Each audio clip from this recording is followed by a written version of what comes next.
दोस्तों 13 mm का एक हैंड ड्रिल मशीन है। देख सकते हो, इसको चालू करते हैं तो कितना ज़्यादा इसमें स्पार्किंग हो रहा है, पूरा चिंगारी निकल रहा है। इसी को हम लोग रिपेयर करेंगे।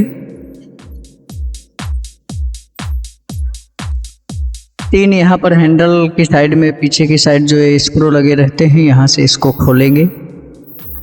खोलने के बाद में 2 ये कार्बन होल्डर के ऊपर छोटे छोटे स्क्रू लगे हुए हैं, इनको भी यहाँ से खोलेंगे। दोनों स्क्रू खोलने के बाद में स्क्रू ड्राइवर की सहायता से इस तरह से यहाँ से जो ये कार्बन होल्डर के अंदर कार्बन पड़े हैं, इनको निकाल लेंगे। देखिए कार्बन पूरी तरह से जो स्प्रिंग है ना वो खराब हो चुका है एक साइड का। तो दोनों कार्बन होल्डर को यहाँ से निकालेंगे बाहर।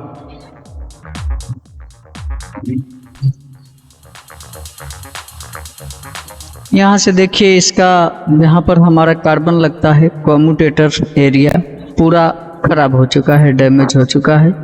4 स्क्रू इसमें गियर बॉक्स में लगे हुए हैं जो कि मोटर हाउसिंग से अटैच रहते हैं। इन सभी को भी हम लोग खोल लेते हैं। अब देखिए आर्मेचर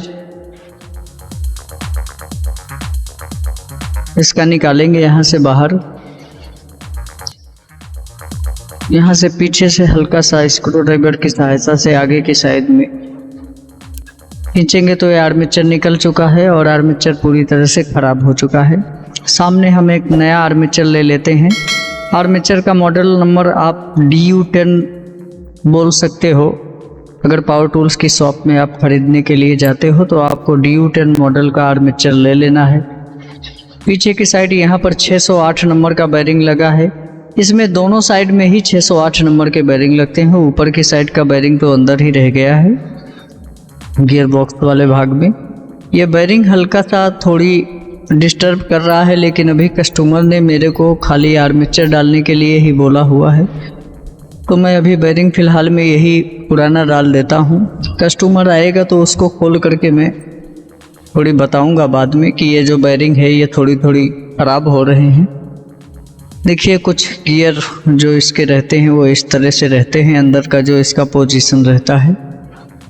अब यहाँ पर ये वाला जो बेरिंग है यहाँ भी 608 नंबर लगा हुआ है। 3 बेरिंग लगे हैं और तीनों के तीनों 608 नंबर लगे हुए हैं। अब जो हमारा आर्मेचर जिस बेरिंग में फिट हो रहा है ना, ये पूरा लूज हो गया है। यहाँ से बेरिंग का जो अंदर वाला भाग है ना वो चल चल के पूरा का पूरा घिस गया है। वैसे ये बेरिंग चेंज करने लायक है, लेकिन अभी क्या है मैं चेंज करूँगा, फिट कर दूँगा तो कस्टमर को ऐसा लगेगा कि नहीं आर्मेचर का ही खर्चा था, इसलिए मैं अभी इसमें बेरिंग नहीं डाल रहा हूँ। कस्टमर को एक बार निकाल करके वापस बता दूँगा बाद में। लेकिन आप अगर चाहो तो ये बेरिंग दोनों नया चेंज कर सकते हो, अगर ख़राब है तो देख लेना है। और आर्मेचर जिस बेरिंग में फिट हो रहा है यहाँ पर, जिसको मैंने दिखाया कि पूरा लूज है, इस तरह से अगर लूज है तो आप बेरिंग नया चेंज ही कर दीजिए, क्योंकि फिर सही तरीके से बैलेंस में आर्मेचर चलेगा नहीं।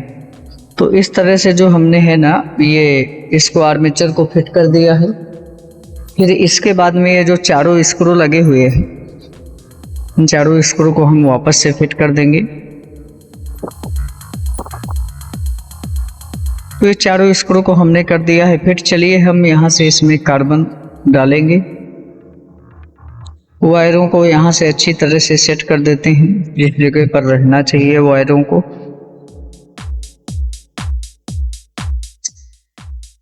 ये कार्बन होल्डर ऐसे थोड़ी गर्म होकर के पिघल गया है। ये देखते हैं कार्बन डाल करके इसमें अगर सही से सेट होते हैं तो ठीक है, वरना दूसरे कार्बन होल्डर इसमें डाल करके चालू करके देखेंगे हम।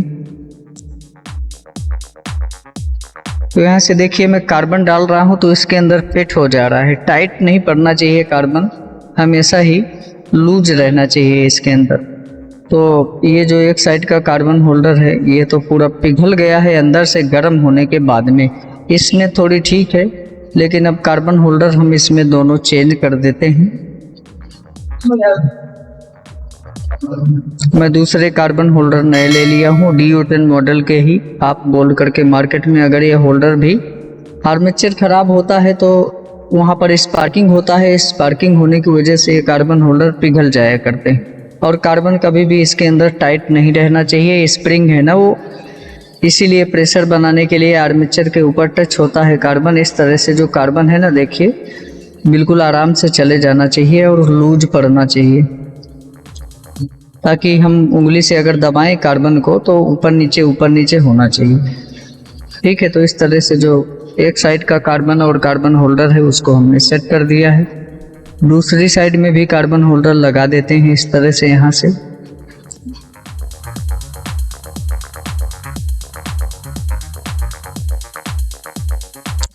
तो इस तरह से जो दूसरी साइड का कार्बन होल्डर है उसको लगाने के बाद में जो दो छोटे छोटे स्क्रू लगे थे उनको हम वापस से फिट कर देते हैं। दोनों स्क्रू को हमने फिट कर दिया है। एक बार ये कवर को यहाँ से टेम्पररी फंसा लेते हैं और मशीन को एक बार चालू करते हैं।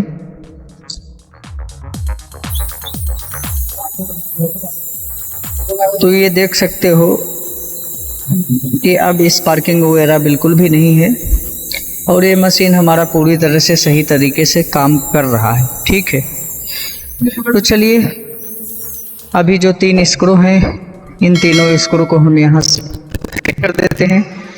मिलेंगे नेक्स्ट वीडियो में, तब तक के लिए टेक केयर। जय हिंद।